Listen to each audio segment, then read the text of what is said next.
오늘도 말씀의 자리 그곳에 나오신 여러분 한 분 한 분을 사랑하고 축복합니다. 늘 강건하시고 늘 불편한 시간이지만 은혜 안에서 여러분의 삶이 말씀 안에서 잘 견뎌질 수 있기를 주님의 이름으로 축복합니다. 기도하겠습니다. 살아계신 우리 주님, 나그네와 같은 삶을 사는 우리에게 늘 생수를 허락하여 주셔서 감사합니다. 마실 물을 허락하여 주시고 그 물로 우리가 소생할 수 있도록 인도하여 주시니 감사합니다. 오늘도 이 말씀의 생수를 접하기 원하오니 우리 안에 거하신 성령님, 우리의 무지를 깨워주셔서 우리의 영혼을 깨워주셔서 주의 말씀 앞에 서게 하시고 반응할 수 있기를 원합니다. 또 생각만 하는 것이 아니라 내게 깨닫게 하신 대로 그 말씀을 살아낼 수 있도록, 그래서 우리의 입술이 온전해지고 우리의 행실이 온전해질 수 있도록 하나님 인도해 주시옵소서. 예수님 이름으로 기도합니다. 아멘. 오늘 말씀은 창세기 46장 28절에서 47장 12절의 말씀입니다. 이 말씀을 읽고 우리 또 말씀을 나누도록 하겠습니다.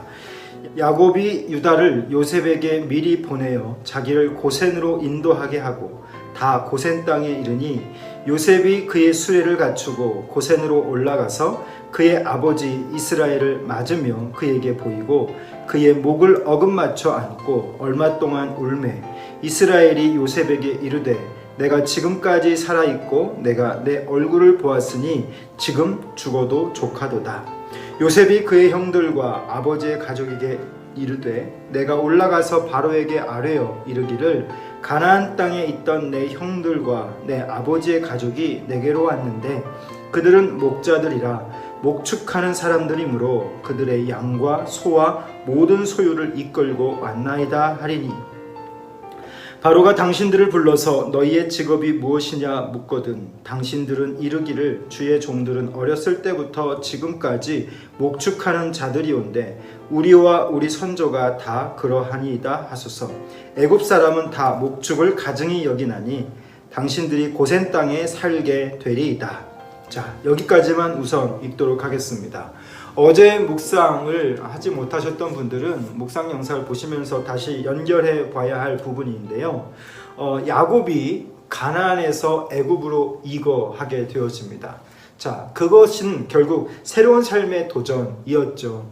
불안한 그에게 브엘세바에서 하나님이 말씀하셨고 내가 거기서 너를 만나리라, 내가 거기서 너를 큰 민족을 이루게 할 것이다 라고 하는 두려움을 제거해주는 확실한 말씀을 얻게 되어집니다. 자, 그리고 그 야곱의 일가 70명이 애굽으로 이거해 와서 드디어 그 아버지 야곱, 언젠가 한번 말씀드렸죠.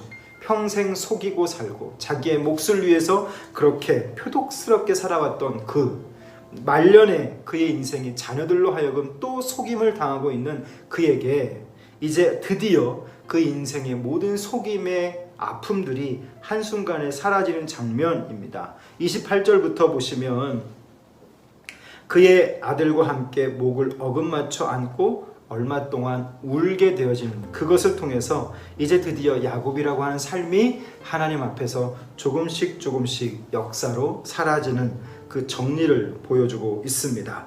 자, 여러분, 그런데 오늘 이 본문을 보게 되면 여러 가지 좀 많은 의문점들이 생기게 되어지는데요. 오늘 야곱이 고센으로 인도하도록 유다를 먼저 요셉에게 보내게 됩니다. 왜 그럴까요? 그게 참 중요합니다. 고센은 애굽 안에 있는 아직 형성되지 않은 도시라고 학자들은 이야기해요. 왕의 그 재산을 관리하는 그런 도시가 형성이 되어지는데 그곳이 고센이 되어집니다. 자, 그런데 그곳으로 굳이 왜 야곱이 유다를 먼저 보내서 요셉으로 하여금 거기서 만나자라고 약속을 했는가? 여러분, 여기서 우리는 참 많은 기가 막힌 것을 보게 됩니다. 요셉의 인생 여러분 잘 아실 겁니다. 형들로부터 팔려짐을 당하고 총리에 이르기까지 그의 삶 속에서 그에게 꾸준하게 한 번도 흐트러지지 않고 한 번도 퇴색되지 않았던, 변절되지 않았던 그의 그 무엇이 있었습니다. 그것이 바로 하나님을 향한 믿음이었죠. 자, 그런데 야곱은 여기에서 그 요셉을 고센으로 이끌어가게 하면서 마지막 절을 보시면 여러분 바로를 만나게 되죠. 야곱이 바로를 만난 이후에 가족들을 돌보는 요셉의 장면을 11절부터 기록합니다. 요셉이 바로의 명령대로 그의 아버지와 그의 형들에게 거주할 곳을 주되 애굽의 좋은 땅 라암셋을 그들에게 주어 소유를 삼게 하고 또 그의 아버지와 그의 형들과 그의 아버지 온 집에 그 식구를 따라 먹을 것을 주어 봉양하였더라. 여러분 여기서 보시면 특별히 요셉이 이렇게 말을 합니다. 당신들은 34절인데요. 당신들은 이르기를 주의 종들은 어렸을 때부터 지금까지 목축하는 자들인데 우리와 우리 선조가 다 목축업을 하니까 그 뒤에 이렇게 얘기합니다. 애굽 사람들은 목축업 하는 사람들을 가증히 여긴다. 다시 말하면 신분상으로 보면 맨 밑에 바닥에 있는 사람으로 여깁니다. 그래서 당신들이 고센 땅에 살게 될 것입니다. 여러분 왜 지금 야곱이 애굽으로 이거하고 왜 지역 이름을 성경 속에 기록하고 이들은 스스로 그 목축업을 강조하면서 고센이라고 하는 또 곧 라암셋이라고 하는 곳에서 구별되게 살아야만 하는 것인가? 오늘 묵상의 포인트는 바로 그것입니다. 여러분 애굽이라고 하는 곳은 그들의 정착지가 아닙니다. 하나님의 언약상 하나님이 지금 당장 통과하게 하는 한 과정이죠. 그 과정 속에서 애굽은 거대한 제국입니다. 이미 형성해 놓은 많은 문화가 있었고 이방 신들이 가득한 그런 곳이고 70명 소수이지만 그 70명의 소수가 분리되어서 살아가야 되는 이유는 바로 뭐냐면 요셉은 그 도시를 너무도 잘 알고 있죠. 그 나라를 너무도 잘 알고 있죠. 그러나 그는 한 번도 그 내면 속에 있는 하나님을 그들에게 뺏겨본 적이 없고 그 하나님이 또 그들로부터 흔들려진 적이 없는 그런 신실한 신앙적 삶을 살았던 자입니다.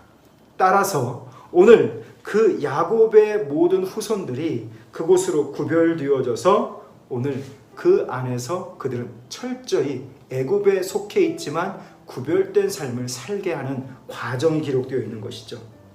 그래서 애굽의 좋은 땅 라암셋을 그들에게 거하도록 만들어 놓고 있습니다.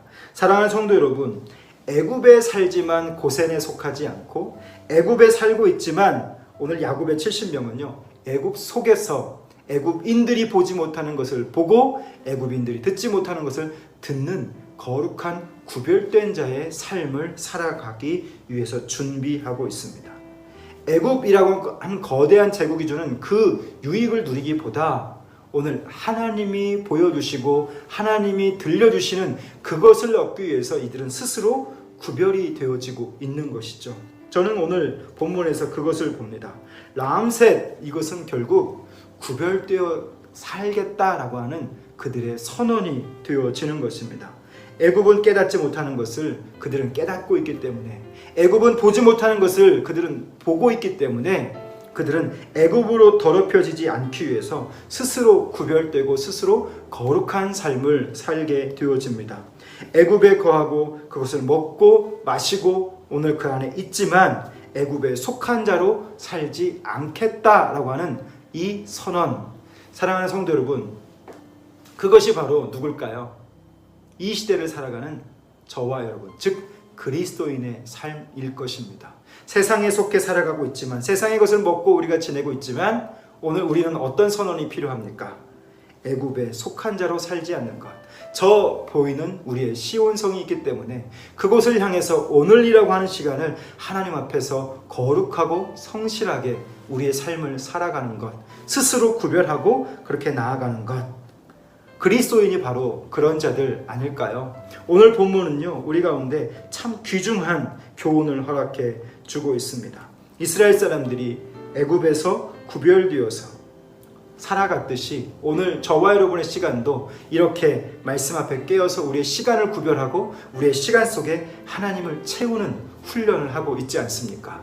이것이 결국 우리의 시간 속에서 거대한 우리의 이 사회가 제국이라고 한다면 이 제국 속에서 저와 여러분이 구별된 자로 살아가기 위해서 말씀을 듣고 묵상하고 또 우리의 그 일상에서 우리가 만나는 이웃에게, 우리가 만나는 그 어떤 많은 자들에게 우리가 그리스도인임을 나타내고 그들에게 선한 영향력을 물려줄 수 있는 자들. 저는 우리 성도들과 제가 그런 삶을 살았으면 좋겠습니다. 그러나 세상은 살지만 오늘 우리는 어떤가요? 그리스도인의 영혼의 그 순수함을 이 세상 가운데 지켜가고 스스로 구별하되 이 세상과 또 하나가 되어서 하나님의 거룩하심을 이뤄갈 수 있는 그런 동역자들이 되어지기를 바랍니다. 세상에 살지만 세상에 속한 사람이 아닌 것, 그것이 바로 그리스도인의 삶인 것이죠. 사랑하는 성도 여러분, 오늘 우리의 이 묵상 속에서 몸이 아프고 또 병이 나서 어려워지고 물질 때문에 힘들어지고 그런 고단한 것들을 우리가 궁핍 속에서 고백할 수 있습니다. 많은 분들이 지금 어려운 때를 살아가고 있죠. 그럴 때마다 우리는 어떻게 해야 할까요? 우리의 시선을 하나님을 향해 바라보며 여전히 우리도 그분의 섭리 안에 있음을, 그래서 그분의 뜻을 붙잡고 그분의 섭리를 생각할 수 있는 자들, 이것이 바로 세상이 보지 못하는 것을 보고 세상이 듣지 못하는 것을 듣는 것 아닐까라는 생각을 해봅니다. 우리의 현실은 여전히 힘들고 고단하고 지치지만, 치열하게 살아야 하지만, 그러나 그런 모든 상황 속에서 그럼에도 불구하고 하나님을 바라보고 그분의 뜻을 기억하고 이렇게 말씀의 자리로 나와서 그분의 섭리 속에 내가 있음을 깨닫고 고백하게 되어지는 것, 그것이 바로 애굽 속에서 보지 못하는 것을 보고 듣지 못하는 것을 듣는 구별된 야곱의 후손들이 되어지지 않을까요? 우리는 이 땅의 것만을 쳐다보면서 이 땅의 것이 우리의 목표가 되어서는 안 될 것입니다. 이 땅의 것이 우리 인생의 답이 돼서는 안 될 것입니다. 그럼 어떻게 살아야 할까요? 그 답을 얻으려고, 세상의 답을 얻으려고 하나님을 이용하는 삶이 아니라 하나님 나라를 향해서 오늘 우리의 과정 속에서 철저히 그분으로 구별되는 삶.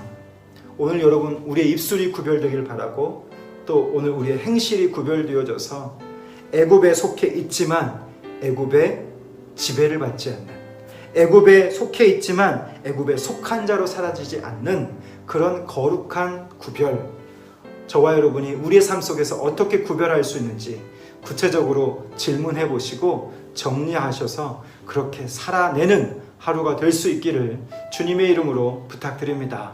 기도하겠습니다. 아버지 하나님, 오늘 야곱의 후손들이 애굽으로 이주하면서, 그러나 그들은 애굽에 물들지 않기 위하여서 라암셋에서 스스로 구별되어짐으로 하나님을 보고 하나님을 들으며 구별된 삶을 살기 위한 모습을 봅니다. 하나님, 오늘 우리도 애굽에 거하지만, 애굽의 것을 먹고 마시지만 애굽에 속한 자로 살지 않기를 원합니다. 우리를 그리스도인으로 불러주셨사온데 이스라엘 사람들이 애굽에서 구별되어서 그렇게 살아냈던 것처럼 우리도 세상에 살지만 그리스도인의 그 영혼의 순수함을 이 애굽에서 지켜내는 자들 되게 하시고, 세상에 살지만 세상에 속한 자가 아님을 늘 깨닫게 하여 주시옵소서. 애굽에서 보여지지 않고 애굽에서 들려지지 않는 것을 보고 듣는 우리가 될 수 있기를 원합니다. 우리의 삶이 아프고 병이 나서 어려워지고 물질 때문에 힘들고 궁핍하다 할지라도 하나님, 그럴 때 하나님을 보고 하나님의 뜻을 들으며 그 섭리 속에 내가 있음을 생각할 수 있는 사람들, 구별되는 사람들 될 수 있게 하여 주시어서 우리의 소원이 이 땅의 것만 쳐다보고 이 땅의 것으로만 답을 얻는 삶이 되지 않게 하시고 하나님을 보고 들으며 구별된 삶을 살 수 있는 한 날이 되게 하여 주시옵소서. 예수님 이름으로 기도합니다. 아멘. 사랑하는 성도 여러분, 성경은 우리를 구별된 자라고 얘기합니다. 그 구별은 거룩을 목적으로 사는 삶입니다. 오늘 하루 여러분 거룩을 목적으로 살아가는 귀한 시간 될 수 있기를 소원합니다. 감사합니다.